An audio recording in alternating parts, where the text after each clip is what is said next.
अस्सलामुअलैकुम, welcome back to my YouTube channel. आज की इस वीडियो में हम पढ़ेंगे लेफ़्ट कोरोनरी आर्टरी को।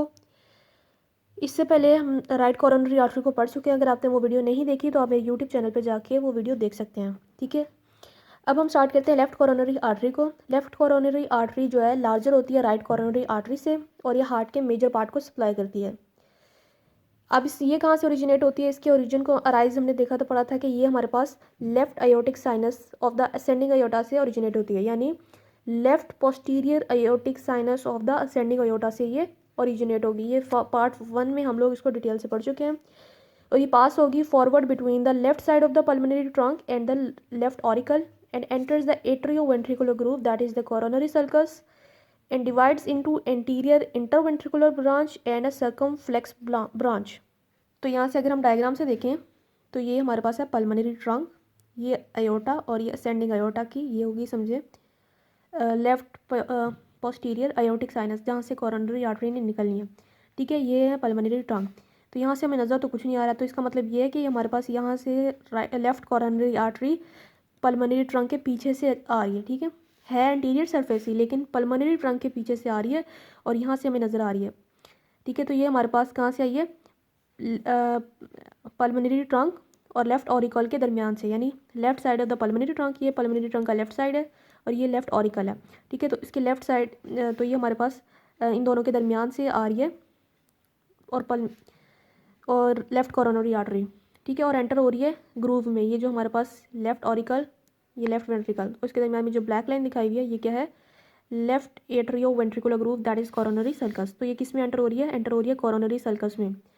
फिर से देखते हैं कि हमारे पास left coronary artery posterior aortic sinus of ascending aorta से ओरिजिनेट होने के बाद पल्मोनरी ट्रंक के पीछे से, तो यहाँ पे हमारे पास लेफ्ट साइड से यहाँ से और लेफ्ट ऑरिकल के दरमियान से निकल के किस में एंटर हो रही है, कोरोनरी सल्कस में।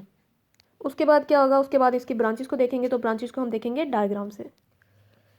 तो यहाँ से हमारे पास ओरिजिनेट हुई लेफ्ट कोरोनरी आर्टरी और यहाँ से उसने पल्मोनरी ट्रंक के पीछे से जाना है, ठीक है। तो पीछे से हम किस तरह शो करते हैं, डॉटेड लाइन से, तो हम डॉटेड लाइन शो कर देंगे और यहाँ से आगे, ठीक है। यानी यहाँ पे अब हमारे जब डॉटेड लाइन से आगे आएगी तो पीछे से जब आगे आएगी तो ये लेफ्ट साइड और लेफ्ट ऑरिकल के दरमियान से जाएगी और ये एंटर हो गई। ये हमारे पास क्या है, atrioventricular groove that is coronary sulcus. तो ये डायग्राम को मैंने लेबल कर दिया कि ये हमारे पास राइट वेंट्रिकल है, ये राइट एट्रियम है, और ये हमारे पास क्या है, लेफ्ट वेंट्रिकल है, ये लेफ्ट ऑरिकल है, और इधर दरमियान में जो ग्रूव है इसको कहते हैं एट्रियो वेंट्रिकुलर ग्रूव या फिर कोरोनरी सल्कस। तो खैर अब हम इसकी पढ़ रहे थे, यहाँ से ओरिजिन हुई तो यहाँ पे दरमियान दोनों के दरमियान से अब नीचे को जाएगी, ठीक है, नीचे को जाएगी। और साथ साथ एक और चीज़ करेगी काम कि यहाँ से, चलो पहले ये देख लेते हैं कि ये हमारे पास आएगी यूँ नीचे, क्या करिए, ये डिसेंड करिए डाउनवर्ड।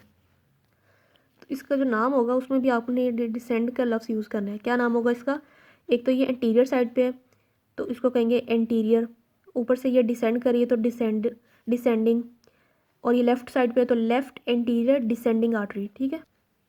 चलिए इसका नाम थोड़ी देर बाद लिखते हैं, लेकिन यहाँ से पहले देख लेते हैं। ये जब यहाँ पे आई है तो यहाँ पे इसने इस तरह अगर ब्रांच देनी है उसको कहेंगे अगर आप यहाँ से याद रखें तो यहाँ पे भी एक ब्रांच आई थी, उसका नाम क्या था, राइट कॉनस आर्टरी, तो इसका नाम क्या होगा, लेफ्ट कॉनस आर्टरी। तो पहली ब्रांच का नाम लिख लेते हैं, और ये वाली जो ब्रांच है इसका नाम क्या होगा, लेफ्ट एंटीरियर डिसेंडिंग आर्टरी। चले ये तो होगी लेफ्ट कोरोनरी आर्टरी, और इसने नीचे एक ब्रांच दे दी जिसको हमने नाम दे दिया लेफ्ट कोरोनरी, ठीक है। अब यहाँ पे एक और काम भी होगा कि यहाँ से हमारे पास यही जो लेफ्ट कोरोनरी आर्टरी है यहाँ से थोड़ा सा घूम के पिछली साइड पे चली जाएगी, ठीक है। तो अगर पिछली साइड पे जाएगी तो हम इसको किससे रिप्रेजेंट करेंगे, डॉटेड लाइन से। ये हमारे पास लेफ्ट कोरोनरी आर्टरी थोड़ा सा यहाँ से घूम के पिछली साइड पे हार्ट के चली गई है, यानी पोस्टीरियर साइड पे चली गई है। तो ये जो घूमी है इसको हम नाम देंगे सर्कमफ्लेक्स आर्टरी का। अब ये जो सर्कमफ्लेक्स आर्टरी है ये फर्दर यहाँ से घूमेगी तो घूमने से पहले यहाँ पे एक आर्टरी देती जाएगी, ठीक है। उस आर्टरी को हम, ये मार्जिन की तरफ जा रही है, एपेक्स की तरफ जा रही है, इसका नाम क्या होगा, left marginal artery. This is left marginal artery,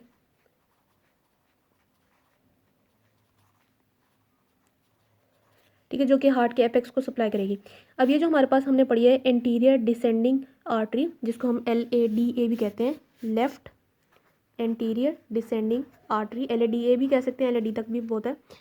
इसके अंदर से भी ब्रांचेस निकलेंगी बहुत सारी, और उनको नाम दे देंगे हम डायगोनल आर्टरीज़ का। ठीक है, अब यहाँ पे कहानी ख़त्म नहीं हो जाती, बस थोड़ा सा काम रह गया कि ये जो हमारे पास एंटीरियर जो है यानी लेफ़्ट एंटीरियर लाडा, जिसको हमने नाम दिया लेफ़्ट एंटीरियर डिसेंडिंग आर्टरी का, तो ये हार्ट के एपेक्स पे जाके पीछे को जाएगी। पीछे कौन सी सरफेस आ जाती है? पोस्टीरियर सरफेस, और यहाँ पे आके एनास्टोमोस कर देगी राइट कोरोनरी आर्टरी की ब्रांच के साथ। ठीक है, अभी हम वही डायग्राम में जब देखेंगे तो दोनों को जब इकट्ठे ड्रॉ करेंगे तो मैं बताऊंगी एनास्टोमोस कैसे करेगी।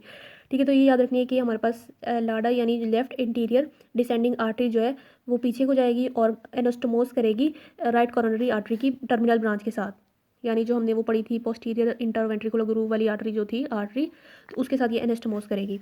तो इसको यहाँ से एक दफ़ा रिवाइज कर लेते हैं कि हमारे पास लेफ्ट कोरोनरी आर्टरी कहाँ से ओरिजिनेट होगी? Posterior sinus of the ascending aorta, वहाँ से ओरिजिनेट होने के बाद ये पल्मोनरी ट्रंक के पीछे से यहाँ से दोनों के दरमियान में left side of the pulmonary trunk और लेफ्ट ऑरिकल के दरमियान से आएगी और नीचे को चली जाएगी। एक ब्रांच नीचे को चली जाएगी और एक घूम जाएगी और घूम के पीछे को चली जाएगी। जो ब्रांच घूम जाएगी उसका नाम है सर्कमफ्लेक्स आर्टरी। सर्कमफ्लेक्स आर्टरी जो है घूमने से पहले एक ब्रांच दे देगी जिसका नाम है left marginal artery.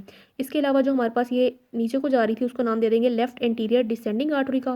Left anterior descending artery further branches देगी जिसको कहेंगे डायगोनल आर्टरी। ठीक है, अब ये जो लेफ्ट एंटीरियर डिसेंडिंग आर्टरी है ये एपेक्स पे जाके पीछे को चली जाएगी पोस्टीरियर साइड पे और एक एनास्टोमोस करेगी राइट कोरोनरी आर्टरी की ब्रांच के साथ। तो यहाँ से रीड कर लेते हैं, पिछले डायग्राम में भी रीडिंग रह गई थी लेकिन कोई बात नहीं, आप पढ़ लीजिएगा, वो बहुत आसान है, सिंपल चीज़ें हैं। ठीक है, तो एट्रियो इंटीरियर इंटरवेंट्रिकुलर आर्टरी जिसका नाम क्या है? LADA भी कह सकते हैं, LAD यानी लाड। तो लेफ्ट एंटीरियर डिसेंडिंग आर्टरी। ठीक है, इसको दूसरा नाम भी दिया हुआ है एंटीरियर इंटरवेंट्रिकुलर आर्टरी, क्योंकि ये हमारे पास राइट वेंट्रिकल और लेफ्ट वेंट्रिकल है और उसके ये हमारे पास इंटरवेंट्रिकुलर है, तो इस वजह से इसको एंटीरियर इंटरवेंट्रिकुलर आर्टरी भी कहते हैं और LAD यानी लेफ्ट एंटीरियर डिसेंडिंग आर्टरी भी कहते हैं। ये करती है डाउनवर्ड मूव करती है along the ventricular septum in the interior interventricular groove to the apex of the heart. ठीक है, तो हमने देखा था कि सामने से वो नीचे को जा रही थी, एपेक्स पे जा रही थी, और मोस्ट इंडिविजुअल में it then pass around the apex of the heart to enter the posterior interventricular groove and anastomose with the terminal branch of the posterior interventricular branch of right coronary artery.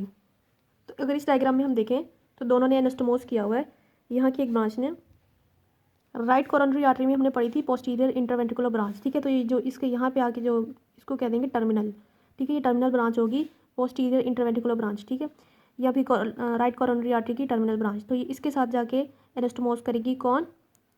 जो हमने पढ़ी है अभी anterior LAD यानी left anterior descending artery जो है वो posterior यानी पोस्टीरियरली मूव करके जाके एनास्टोमोस करेगी इसकी ब्रांच के साथ, terminal branch of right coronary artery. और यहाँ बात लिखी हुई है कि 1/3 इंडिविजुअल्स में क्या होता है, ये एपेक्स पे एंड हो जाती है। बाकी ये बातें भी आसान है कि द इंटीरियर इंटरवेंट्रिकुलर ब्रांच जो है यानी जो कि हमने पढ़ी है LADA left anterior descending artery supply करती है राइट और लेफ्ट वेंट्रिकल्स को विद न्यूमरस ब्रांचेस, और इसकी बहुत सारी ब्रांचेस होती हैं। उसके अलावा that also supply the interior 2/3 of the ventricle septum, ये इंटीरियर 2/3 को भी सप्लाई करती हैं। और एक लार्ज वेंट्रिकुलर ब्रांच है जिसको हम कहते हैं डायगोनल आर्टरी, जिसको हमने भी देखा था, वो भी अराइज होती है लेफ्ट कोरोनरी आर्टरी के ट्रंक से। एक और स्मॉल कॉनस आर्टरी होती है जो कि पल्मोनरी कॉनस को सप्लाई करती है, जिस तरह राइट कॉनस था यहाँ पे भी लेफ्ट कॉनस है। फिर हमारे पास आ जाता है सर्कमफ्लेक्स आर्टरी जो कि वाइंड यानी घूम जाती है around the left margin of the heart in the atrio ventricular groove. Left marginal artery जो एक और हमने लेफ्ट मार्जिनल आर्टरी पढ़ी थी जो कि ब्रांच है, अराइज होती है left margin of the left ventricle से down to the apex. Anterior और पोस्टीरियर वेंट्रिकुलर ब्रांचेस जो होंगी सप्लाई करेंगी लेफ्ट वेंट्रिकल को, जबकि एट्रियल ब्रांच जो होगी एट्रियल ब्रांच सप्लाई करेगी लेफ्ट एट्रियम को। अब दोनों को देखें तो कौन किसको सप्लाई करी है, तो right coronary artery right atrium को सप्लाई करती है, left coronary artery left atrium को, ये राइट वेंट्रिकल को और लेफ्ट वाली लेफ्ट वेंट्रिकल को। यहाँ पे SA नोड और AV नोड भी होते हैं तो उनको भी अलग ब्रांचेस होंगी जो सप्लाई करेंगी, यहाँ पे नहीं होते तो नहीं करेंगी। तो जो पोस्टीरियर 1/3 होता है एट्रियो वेंट्रिकुलर सेप्टम का, पोस्टीरियर होती है बैक साइड। ठीक है, बैक साइड पे वाला जो 1/3 एट्रियो वेंट्रिकुलर सेप्टम होगा उसको सप्लाई करेगी राइट कोरोनरी आर्टरी, जबकि जो एंटीरियर यानी फ्रंट पे जो 2/3 होगा एट्रियो वेंट्रिकुलर सेप्टम उसको सप्लाई करेगी left coronary artery. Apex of the heart को दोनों सप्लाई करेगी और ये जो है इंटर एट्रियल सेप्टम को भी सप्लाई करेगी। तो आज की वीडियो में इतना ही था, नेक्स्ट वीडियो में इंशाल्लाह हम डोमिनेंस और कोडोमिनेंस को भी पढ़ेंगे।